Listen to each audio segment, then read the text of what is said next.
on WNYC, live in the green space today. And remember, listeners, when we're live in the green space, you can watch as well as listen as we stream live video from here. We're set up technically to do that, so you can go to our Twitter feed, you can go to the WNYC Facebook page, or you can go to the website, wnyc.org. All three have the live streaming video of the Brian Lehrer Show live in the green space today. I'm waving at you all right now. With us now, the president of New York City Transit, Andy Byford. New York City Transit is part of the MTA, the part that runs the New York City buses and subways, if the alphabet soup confuses you. Obviously, the governor's plan to avoid the L train shutdown for repairs is in the news, and we'll talk about that, but also other things, and the big picture fixes that Andy Byford was brought in to effect. So, President Byford, we always appreciate your willingness to engage. Welcome back to WNYC, and welcome to the Green Space. Great stuff. Thank you, Brian. Good to be here. Hey, everyone. How are you? Good to be here. And listeners, our phones are open for Andy Byford at 212-433-WNYC, 433-9692. Green Space audience, how many of you took the L train to get here today? Okay, well, we have a handful of L train riders. Let's talk about that first. You have endorsed the governor's plan, but our website, Gothamist, reported you were at a community board meeting the other day saying you still have questions and you won't be steamrolled into an unsafe plan. So does the governor's plan have your full support? I think anyone who is customer-led, which I am, would absolutely welcome a plan that avoids the disruption that we would have otherwise have to export onto customers of 225,000 users between Brooklyn and Manhattan every day. Absolutely, I'm delighted that there is a way of avoiding that. All I'm saying, and the governor and I are on exactly the same page, is that obviously we've got to get now the detail right. As I said the other day to other media, the baton effectively passes to me. The panel have come up with their recommendations.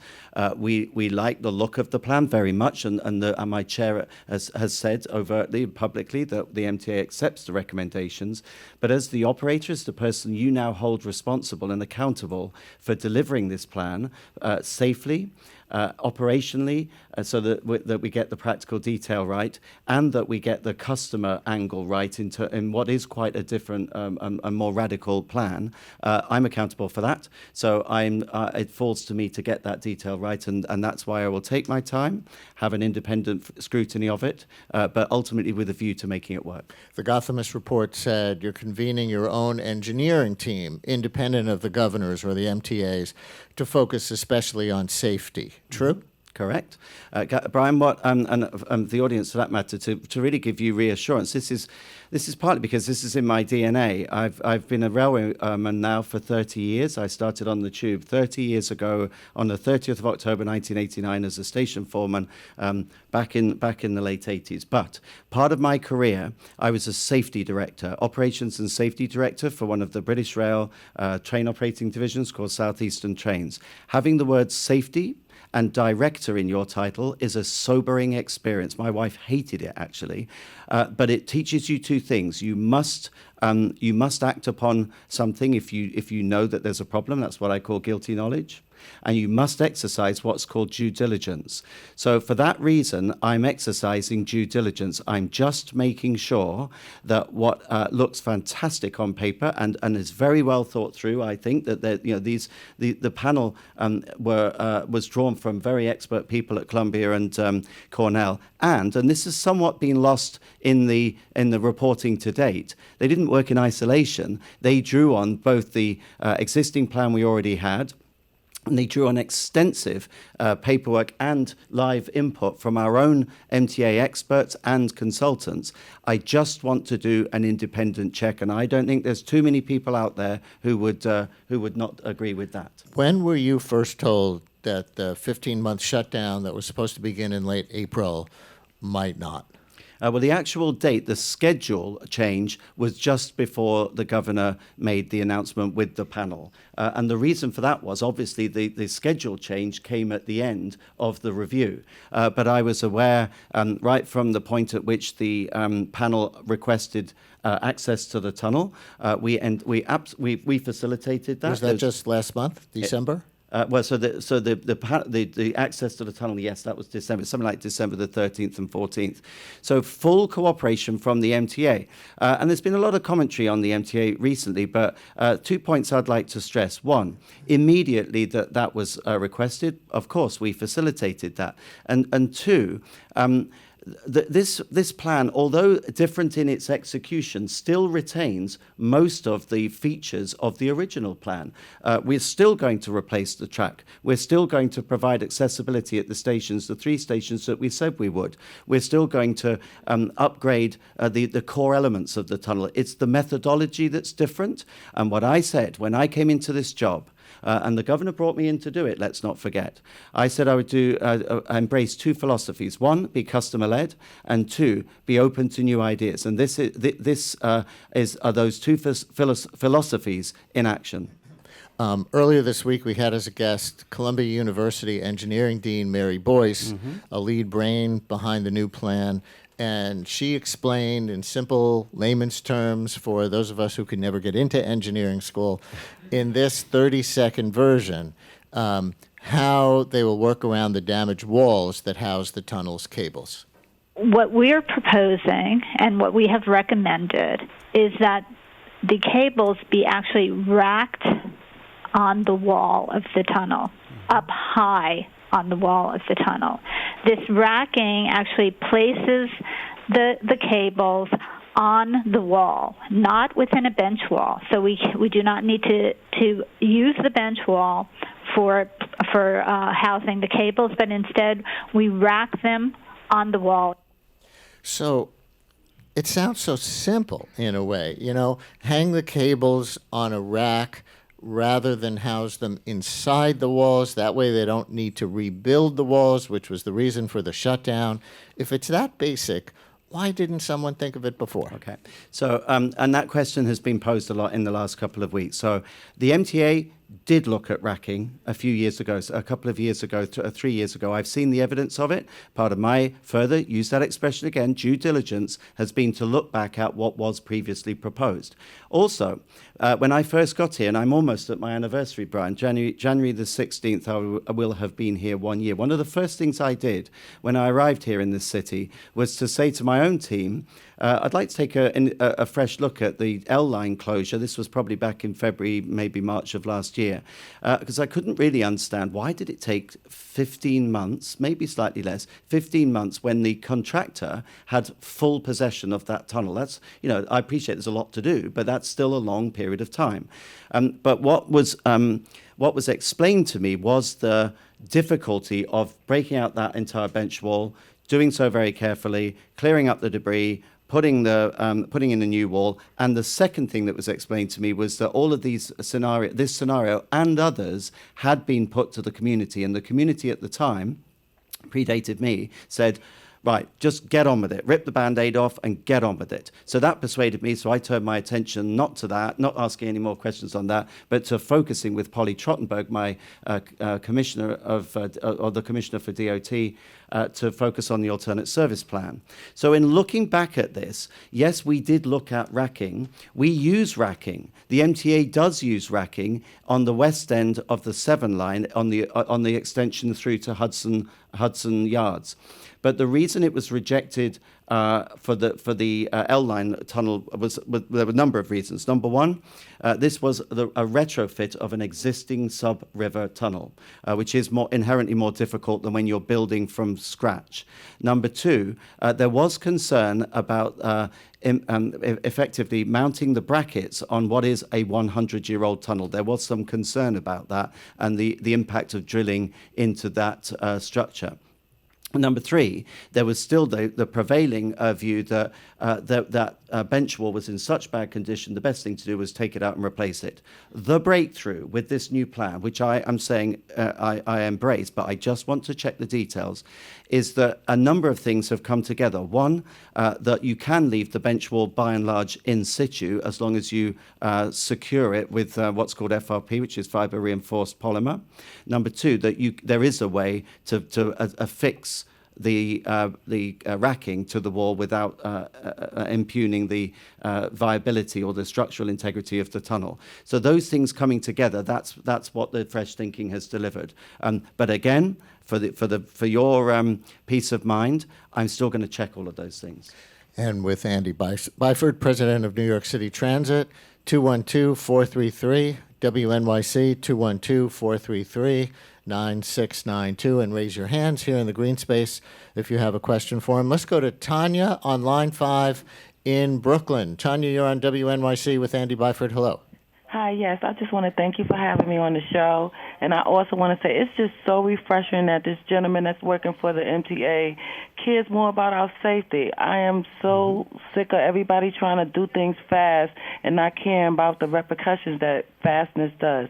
I just want to say thank you, and I appreciate you caring more about our safety than getting this project done fast. Tanya, well, thank you for that kind feedback. At the end of the day, my job, ultimately, job number one is to keep riders safe. Absolute job number one.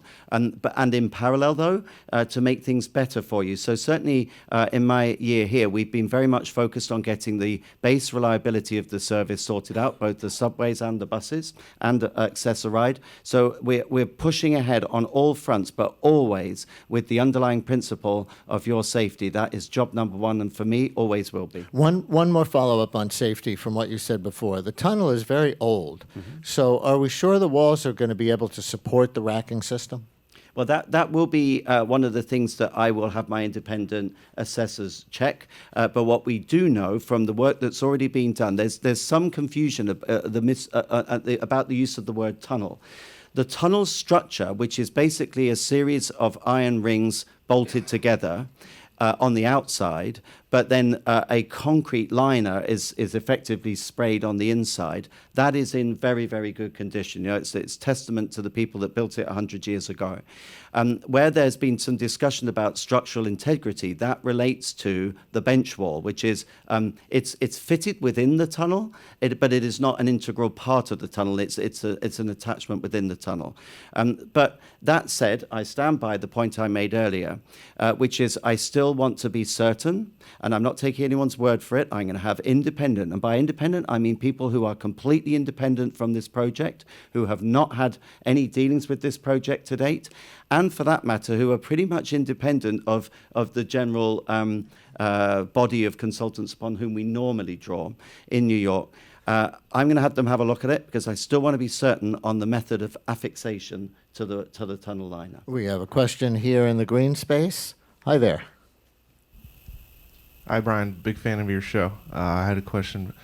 So I saw recently in New Jersey they're trying to drive more citizen engagement with the meetings. They push them back to the evenings. They have representatives from the bus and the transit lines at the meetings. I was wondering if there's something similar in New York to drive more citizen engagement. Well, there is actually. There already is. I mean, in my year here, I've lost count of how many town halls I've attended, community boards, all sorts of forums, things like this. I appreciate this isn't in the evening, but I've certainly made it a point, a mark of my tenure, to be accessible to you. Someone asked me the other day, "Who's your boss?" And my answer is not meant to be glib. It's the customer. The customer is my boss. Obviously I have a named boss, but customers are my boss, so I don't hide. I tend to normally wear my name badge when I'm on the subway, maybe not late at night, but during the day, because I do believe in accountability. That's something else I get into trouble with my wife about, actually. She says, "Don't do that," and I promptly do it every day. But I've always believed throughout my career in being accessible to people, being available to people. If you ask me a question, I will give you an answer. It may not be necessarily the one you expect, but I believe in speaking truth to power. I believe in holding myself accountable, and I expect my team to do the same. Let's take another phone call on line 9. Rima in Manhattan. You're on WNYC with Andy Byford. Hello, Rima. Yeah, I understand that there was a time before the decision not to close the L train when there were going to be hundreds of diesel buses that were going to replace the train. So I'd like to understand what your commitment is to ridding the city of these dirty diesel buses and committing to renewable natural gas. Sure, that's a great question, Rima. My commitment is absolute. My commitment is crystal clear. It's set out in the Fast Forward plan, which, as you know, is the plan we put together within 100 days of my arrival, which is a comprehensive plan to modernize every aspect of our service and every aspect of transit in the city. So there is an overt commitment within Fast Forward to move to a fully green bus fleet, and we have the largest bus fleet in North America, a fully green bus fleet by 2034 at the latest. Now, that seems like a long time away, but I don't think it's particularly environmentally friendly to just bin a load of pretty much brand new buses, just to throw them in the garbage when they've got perfectly good working life left in them. That's point one. Point two is, before we go straight to, say, all-electric buses, we must make sure the technology is proven. And there's a lot of misunderstandings about electric buses. There's not that many users of electric buses in the type of environment in which we operate, where you have to have very strong heating in the winter and very good aircon in the summer, which is itself a draw on the batteries. But we are progressing down that line. So we already do use CNG, compressed natural gas. We have hybrid buses. Those diesel buses we do have are actually what's called clean diesel. But we are committed to progressing with an order for 15 electric buses, which will be arriving imminently. And that will build to 60 electric buses over the next year. The breakthrough will actually be no one's really operating articulated buses, the long ones, because they're very difficult to charge. We think we've got a way of doing it, and we intend to get those buses in ASAP. So these buses that were ordered to compensate for what was going to be the L train shutdown, still coming. 200 buses, right? Yep. So the bus orders have not changed. So it's back, if you like, Brian, to my earlier point that I think a lot of people have assumed that the change in the way the plan will be executed changes the scope. With the exception of how we rack the cable and the obviated need now to remove the bench wall, everything else is still in play. So we're still going to have the buses, we're still going to do the elevators, we're still going to replace the track, we're still going to make the tunnel resilient. All of that remains in play. But if the L train is going to run with normal service during the weekday daytimes, during the rush hours, are these 200 buses going to be running along that route in addition? No, what we will do is where for example, we were bringing in new buses to provide this mass operation across the Williamsburg Bridge, the bus bridge, where we were going to literally send a bus less than one a minute. It was 80 buses an hour. We don't need to do that now, but those buses are still going to come in, because what we will do is accelerate the retirement of older, less environmentally friendly buses. But again, I'm going to put a caveat on that, because don't forget that with this revised plan, we still need to have an alternate service of some description, because that we still need to get the work done. The need to replace and refurbish that tunnel has not gone away. We're just going to do it in a different fashion. So that means on nights and on weekends, we will still need to run an alternate shuttle of some sort. And that, incidentally, is also part of my due diligence review, not just from a safety perspective, where the theory is we'll run just a 20-minute headway on bidirectional working in the L-line tunnel. I want to make sure that's sufficient. I also want to make sure that's customer friendly. So I'm not ruling out having a supplementary bus to support, to complement the subway, or maybe even to replace it. And just to be clear, are these buses environmentally friendly, as you just call them? Because you said earlier that you're only ordering 15 electric buses. So let me just clarify that. 15 articulated buses as part of a wider order of standard buses, which are 40-foot buses, and they are electric. So progressively, we are moving to a green fleet. But my counsel to everyone is, Tempting though it is to say, let's just order electric from now on, you've got to make sure that the design matches the quite harsh operating regime we have here in New York. So you've got to make sure, for example, that your charging points and your charging technology, be that in the garage or on the street, works properly. You won't thank me if you just keep seeing electric buses broken down by the side of the road. Let's take another call. Xenia on line 7 in the Bronx. You're on WNYC with Andy Byford, head of New York City Transit. Hi, Xenia. Hi, good morning. I really appreciate all the effort being done for the MTA. And I understand it takes a lot of time to collect all the money and have the proper budget to update the subway system. But in the meantime, is it possible to do anything about the cleanliness of the subway stations and the stairs and the elevators, while the trains themselves are really pretty clean? The stops are horrible. They are smelly, they're dirty. That's one question. And the second question, there used to be signs on the subway and also somewhere on the subway stops about the numbers that we could call to report that there are homeless people. These numbers are not available on a regular basis. They pop up maybe once in the winter time and then they disappear.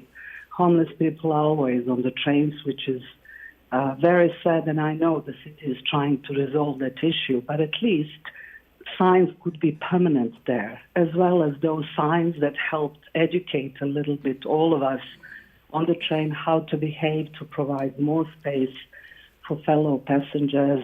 They were really very funny, humorous signs once upon a time. Xenia, I'm going to jump in because our time is getting so short. But two, very concerned citizen questions. Signs about regarding helping homeless people on the trains and the cleanliness of subway stations. Yeah, sure. Both things I care passionately about. Number one, with the cleanliness of stations, you'll notice that already we have made a change to the way we manage our stations. Going to any transit station now, you should see a sign up, a permanent sign, which says who the group station manager is. This is about providing locally accountable, named individuals with their picture. It's a job I used to do years ago. I was the group station manager for King's Cross in the Underground.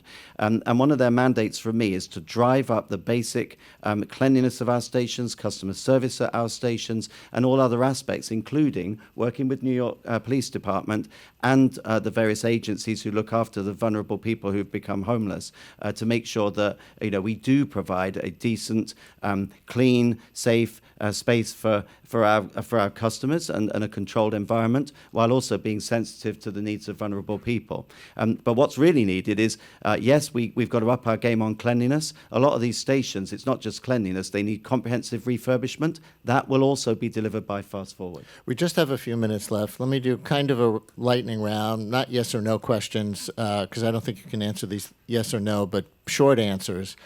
The very structure of the MTA is being called into question these days. One way is that City Council Speaker Corey Johnson is looking for the city to take control of the bus and subways itself, removing them from the MTA, which is mostly state-controlled. The mayor came out against that idea yesterday. Do you have an opinion?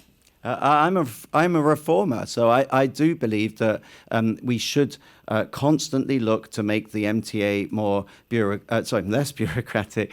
We should make it more efficient, more dynamic. I don't like bureaucracy. I'm on the same in league with the governor on that. He doesn't like bureaucracy, neither do I. In many ways, ownership is one thing, but as long as whoever owns the MTA, as long as they let me get on with what needs to be done, as long as they give me the funding for what needs to be done, you can then hold me accountable. That our plan will deliver state-of-the-art transit in an unprecedented time frame. So please unshackle me, release me from the various bureaucracies that hold us back, because we know what needs to be done. We just need the funding and the political support to do it. So how much is this whole L train surprise a distraction from your larger mission here, which you just referred to, which is your fast-forward plan to turn around the whole system? Sure. I don't see it as a distraction. The L train needs to be got right. At the end of the day, there's 225,000 people who ride the L train. 400,000 every day, but 225,000 of whom would be affected on the L train. We've got to get it right. That was always on my to-do list.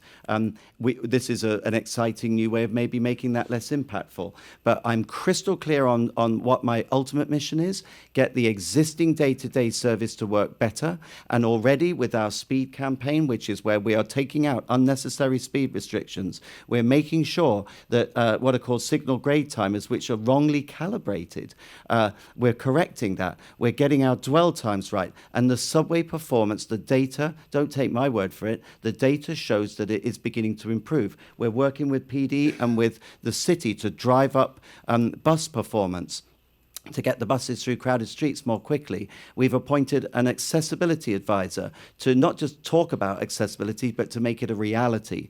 So L line absolutely needs to be got right, but the fast forward, doing the basics, and delivering the plan are my key priorities here in this city. And last time you were here, you made news by raising the issue of fare beating as a factor in the MTA's financial problems. Now the Manhattan DA and others, as you know, are trying not to criminalize as much behavior, including that. Some of the politicians pushed back after you were here. One critique I heard was that the biggest fare beating problem these days is not black and brown kids jumping subway turnstiles, but people on Staten Island not paying on the buses. Is that your understanding? The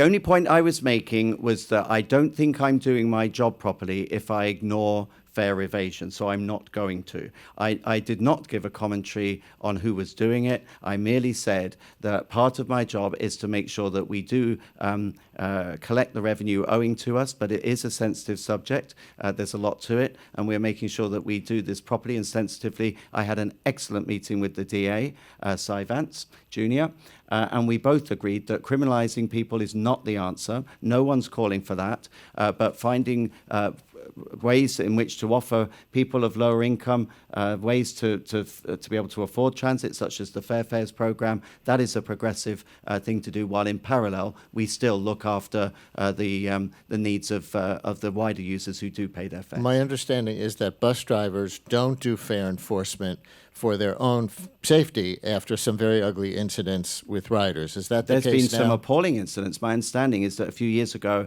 a bus operator was actually murdered when he unfortunately got into an argument about protecting the fare. So what we say to our operators is, obviously try to get people their fare for two reasons. Don't go too far. Number one, because you should not put yourself at risk. How does that help the riders? Because ultimately, that's someone who's now in hospital, and I've got a duty of care to my employees. But number two, should we really hold up the whole route, or the whole route, and that whole bus, maybe of 59, 60 people who have paid the fare, in order to have a row with one person who's objecting? No, the better thing is not to be passive, to call it in.